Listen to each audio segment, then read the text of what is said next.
Greetings to panel. We are going to show a video demo of our project Metacognition Tracker. In the current scenario, the education sector is facing lots of issues like irregular lectures due to unstable internet or failure in conducting offline exams because of a pandemic. So now, self-regulated learning has become essential for each individual, which can help them to learn new concepts by themselves.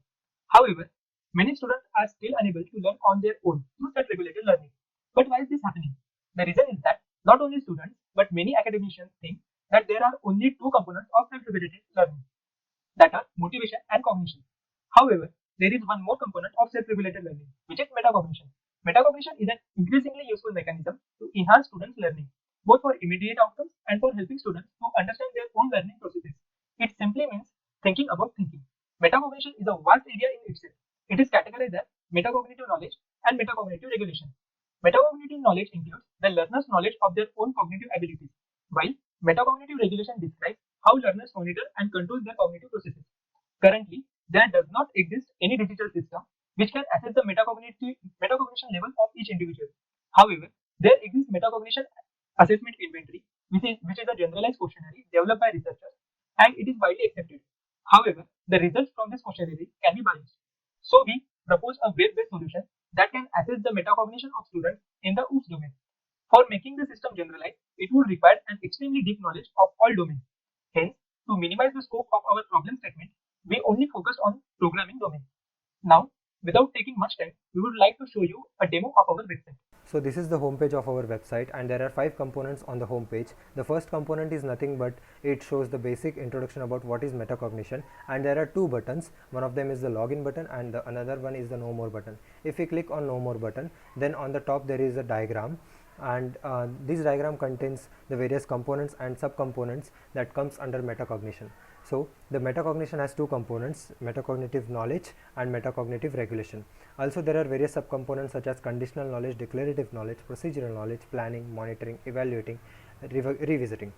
Also there is a theory description provided by us regarding this all the components and subcomponents which comes under metacognition. Coming back to the home page. So on the home page, to access these other 4 components, the user needs to logged in into our website to access any of the other components. So also there is an option provided by us to register the user, but I have the account, so I will quickly log in into our website.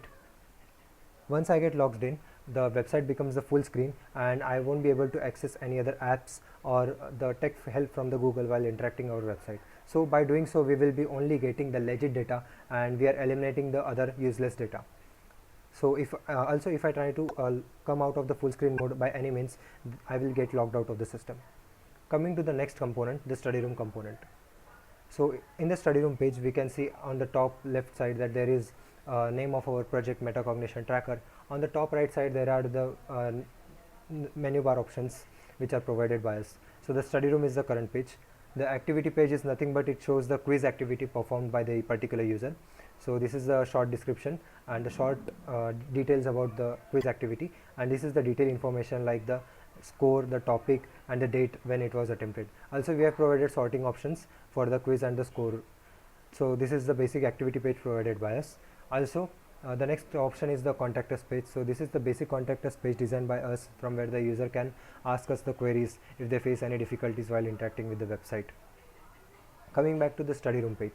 So on the study room page, at the center we can see there is a basic introduction about what is object oriented programming, and as I stated earlier, our site will be focusing entirely only on the object oriented programming domain. On the top right of the screen we can see there is a floating button in the blue color. When we click on this floating button, we can see there is an option called as let's plan. So when we click on this button, we can see an alert box appears which has several input boxes, and it says us to plan your schedule. So basically we are fetching the data, what is the user planning before the start of the interval. Based on this, we will be evaluating his planning subcomponent. How? We will be taking the inputs from the user and we will be calculating the total time spent by the user on our website in each particular subcomponent. Based on that, we will get to know whether the user was just planning or he was also executing his plans which he made at the start of the interval. Also there is one more toggle button at the top. We can see the name history. If the user enables this toggle button, the user will be able to see his previous plan. So based on this toggle, we can get to know that the student is also good at evaluation component of metacognition, because the student is evaluating his performances and planning based on his past performances, and based on that he will be deciding his planning for the current interval or upcoming interval.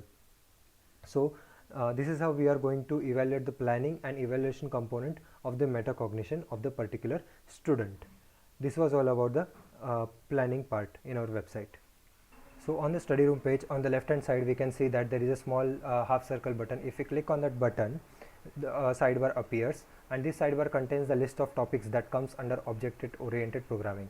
So if we hover on any of the topic, then we can see various subtopics list available in it, and if we hover on any of the subtopic, we can see the quiz and some PDF and video materials available in it.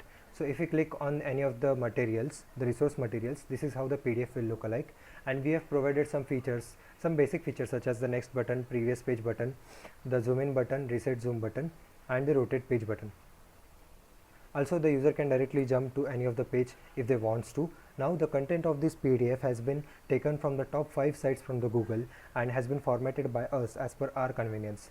Also, we will be keeping logs of the page visited by the user and the time spent by them on the particular page. Why we are doing so? Because our PDF are in a format that the first 2 pages will contain the introduction part and the next page will contain the examples and the code snippets part. So based on this, we can see how much time was spent by the user on the examples part and how much time was spent by them on the introduction part. So this is based on this we can also analyze the metacognition level and the strategy. Also, if the user wants to view the video material, then they can simply click on the video material. So this is how the video will look like, and as we can see, the video is getting loaded because it is coming from our server. The videos has been taken from the YouTube and it has been downloaded and kept at our server side. Now the user can play this video. Also, the user can view this video in the picture in mixture mode. Why? Because there might be possibility that the user want to read the PDF simultaneously and hear to the video at the same time. So this is how it will work. Also, there is a small draggable button at the top. By using that, the user can move video frame anywhere they wants to. So this has been the basic functionality provided by us to capture the logs and increase the user experience on our website.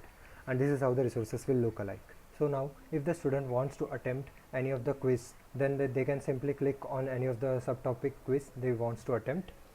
Once they attempt the quiz, as we can see, so this is the question panel which appears on the left side, and on the right side, which is the major part of the screen, we can see the question at the top and the options available. So that there are 2 types of question provided by us, the single choice question and the true or false type question.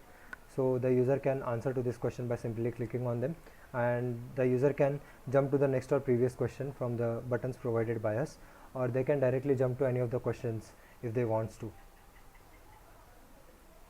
Okay, so the user can also hide this panel. We have added this for the increasing user interaction with our website, and also we will be keeping all the records such as the jumping between the questions, the switching option between the questions, such as the changing the options. Okay, why we are doing so? Because we are trying to check the metacognition ability of the student by making his by checking his decision ability skills. So if we see that there is a lot of question switching between the user, or there is a lot of option switching, then we can say that he was confused, or he was actually thinking about his decision made by us, because the metacognition is simply thinking about thinking. So this is about the quiz part. Also there is one more point, that we have not added any timer for the quiz, because the metacognition is not time bound. The user can take their own time to interact with our website. So now the pointer is that what if the user leaves the system as it is, then if the mouse pointer remains stable for more than 2 minutes, then a pop-up will appear, and unless the user clicks on that pop-up, the timer will be stopped and it won't resume unless the user clicks on that pop-up. So that's how the system will work. And so if the user wants to finish the quiz, they can simply end the quiz from here. So the quiz has ended and we have landed on the home page, the study room page, back again. So that's what all about the study room page, which we have designed and provided to the user. Coming back to the home page, so the next component is the self-assessment test. So what it is? So as I already said, that the scientists and researchers have designed a basic generalized questionnaire which contains 52 questions, and these questions is right now used to assess metacognition level of the students. But as I already stated, this questionnaire can be biased. Then why are we using it? because we want the perception based data of the user. The log based data we are already getting it from the system, but to compare it and to validate it, we are getting the perception based data. So we are asking the user these generalized questions provided by the researchers, and based on their responses we can actually check their knowledge about themselves versus what actually knowledge or what actually skills they have among them from the log based. So the perception based versus log based, this is how it will get compared in our report, which I will show you later. Now the UI is similar to the quiz UI, which I have already shown. On the left side there is a panel, and the user has to attempt all these 52 questions at the end of each interval compulsorily. Also the student won't be able to submit this quiz unless he attempts all the 52 questions. So I won't be attempting it right now to save the time, and will be jumping directly to the next component. So moving to the next component on our website, the report component. In the report component we can see the user report interval wise. Now I will show you my report for the last interval. So if you click on the report, yeah, so we can see there is my overall metacognition score, and this indicates log based score and the perception based score. Overall log based and perception based score. How we are calculating this? We have created our own use cases, and based on these use cases we are segregating our data and processing it using our own algorithms. Also we can see that there are the two components of the metacognition listed below. If you click on any of them, the list of subcomponents appear, and so we have segregated our use cases based on the among the subcomponents of the metacognition, and then we will be using 30:70 formula, that is 30% weightage for the knowledge of the cognition and 70% weightage to the regulation of the cognition. Why? Because in the literature survey we found that researcher says that the regulation has almost 70% weightage to the metacognition. So we are using the same formula. Now moving to the next, yeah, so suppose if the user wants to compare his log based and perception based score, then there is a graph toggle button over here, and using the toggle button the user can simply analyze the difference between log based and perception based score easily.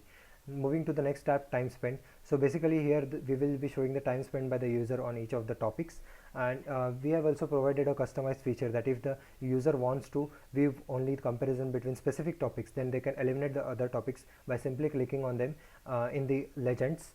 So this is the customizable feature which can increase the user experience. Also we will be giving the time spent by the user subtopic wise and the resources wise. So the resources like notes, videos and quizzes. Why we are doing so? Because it is necessary to understand that the user is actually giving more time based on his score or giving the less time, because that shows his decision capabilities, that he is getting less score and he should spend more time on the particular topics or subtopics. So that's how we are using this part as this use cases in our website, and we are representing it as the analyzation part. Resources usage.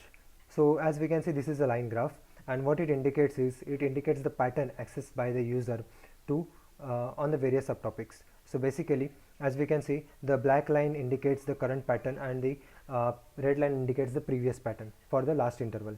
Okay, so in the last interval what I did is I accessed the advanced topic, the most advanced topic first. So this y-axis numbers indicates the basics to advanced topics. So I jumped to the advanced topic, then I came to the basics, and then I keep moving ahead, and this is how the graph will look like. And it can show us the comparison between, like, is there some pattern change between the intervals of the user, so that we can actually see if he has changed his strategy based on his score achieved. So this is how we are showing the representation using the graph, and we are also considering this as one of our use cases. Also the user can check only one pattern on clicking on the other disabling other pattern by clicking on them in the legends. Moving to the next, planning tab. So planning tab is nothing but it shows the comparison between the actual plan and the executed plan by the user, as which I already stated in the start of the video, that there will be an alert box from where we got the input of the user. So this is nothing but the input of the user, and this is the actually executed by me in the last interval. So this is how it will look like, and we can actually analyze the planning component of the user which comes under the metacognition. So this has been the basic analyzing feature provided by us, and in the future we can provide more visualizations into our system to analyze it better. So that's what all about the report. Now coming back to the home page. Yeah, so the last component on our website on the home page is the quiz component. So what is this? So from this component the user can directly access the quiz. But why are we doing so if the quiz is already included in the study room? Because we already said that every user can have the different strategy, and we don't want to restrict them to follow some particular strategy. So what if they want to directly attempt the quiz first and don't want to read the material available on the site? So they can directly jump to the quiz from this option, and there is a topics listed here. The super quiz is nothing but the topic, the quiz which is on the entire topics available on our website. And if the user clicks on any of this, then they will be redirected to the same UI which I have explained earlier. Okay, so that's what about this component. And yeah, so this is what about our website, and now I will be showing you the logs which has been recorded by our system. So this is nothing but the working directory of our project, and as we can see on the left side there are the list of folders available, and there is a log files folder available where we are maintaining all the log files. We can see there are various CSV files such as to store separate types of logs such as document related, planning component related, question switching related, quiz score related, resource related, self-assessment quiz related, session related logs, and the topic switch and the topic time log. I will be explaining only one or two of them. So the document log. So in the document log we can see at the start this is the session key of the user, okay, and the doc ID and the page number and the time spent it says. So we can see this is the document name which has been referred by the user, okay, by me, and this is the page number, and the null indicates that at that time I was not reading the document but I was viewing at the video, and for the video we are maintaining it on the separate files, okay. Now the planning CSV. So the planning CSV indicates that the session ID in which the planning was decided, okay, and then the number of hours allocated for each subtopic such as classes and objects, methods, overriding. For each of them the number inputs will be taken. So the first session key, and this ends here, and then the number of inputs. This indicates the hours allotted for each of the subtopics in the sequence which is shown at the top here. So this is how we are maintaining the structured log at our server, and we are using the file system for storing the logs because the logs may grow exponentially in the future, and database might not be able to handle that. So we are using the file system with a structured data stored in it. So that's what all about our project and about our concept, and we would like to thank you for giving us this chance to showcase our talent. Thank you.